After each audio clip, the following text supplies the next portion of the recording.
بسم اللہ الرحمن الرحیم۔ سورہ فرقان کے فضائل۔ سورہ فرقان تلاوت کی ترتیب کے اعتبار سے 25 نمبر سورت ہے۔ سورہ فرقان مکی سورت ہے۔ اس میں 77 آیات اور 6 رکوع ہیں۔ فرقان کا معنی ہے حق اور باطل کے درمیان فیصلہ کرنے والا۔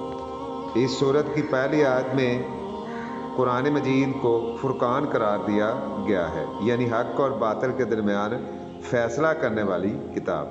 اس مناسبت سے اس سورت کا نام سورہ فرقان ہے۔ سورہ فرقان کے آغاز میں اللہ تعالیٰ کی عظمت، رسول اللہ صلی اللہ علیہ وآلہ وصحبہ وسلم کی شان اور قرآن مجید کی حقانیت کا جامع بیان ہے۔ جھوٹے خداؤں کی بے بسی اور لاچارگی کا ذکر ہے۔ قرآن مجید اور عقیدہ رسالت پر مشرکین کے اعتراضات کا بھرپور جواب دیا گیا ہے۔ اس صورت میں حضرت محمد رسول اللہ خاتم النبیین صلی اللہ علیہ وآلہ وسلم کی شان میں گستاخی کرنے والے ظالموں کی حسرت کا بیان ہے۔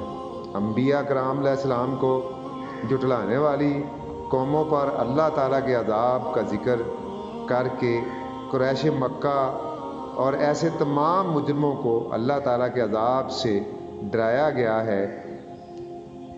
سورہ فرقان کے آخر میں رحمان کی پسندیدہ بندوں کی صفات کا بیان ہے۔ یہ بندے رحمان کے خاص بندے ہیں۔ یہ زمین پر عاجزی اور وقار کے ساتھ چلتے ہیں۔ اگر جاہل لوگ ان سے الجھنا چاہیں تو یہ ان کے ساتھ نہیں الجھتے۔ پوری رات خواب غفلت میں نہیں پڑے رہتے، بلکہ اللہ تعالیٰ کی عبادت سے راتوں کو آباد رکھتے ہیں۔ زندگی کے ہر معاملے کی طرح مال خرچ کرنے میں بھی میانہ روی سے کام لیتے ہیں۔ نہ تو بخل کرتے ہیں، نہ فضول خرچی۔ انسانی جان کی حرمت اس قدر ملحوظ خاطر رکھتے ہیں کہ کسی کو ناحق قتل نہیں کرتے۔ بدکاری سے کوسوں دور رہتے ہیں۔ جھوٹ اور گناہوں کی مجلسوں کے قریب نہیں جاتے۔ فضول باتوں اور فضول کاموں سے انہیں سروکار نہیں۔ بغیر تحقیق کسی کام میں نہیں پڑتے اور بغیر تصدیق ہر بات کو مان نہیں لیتے۔ اللہ تعالیٰ ہمیں عمل کی توفیق عطا فرمائے، آمین۔ السلام علیکم۔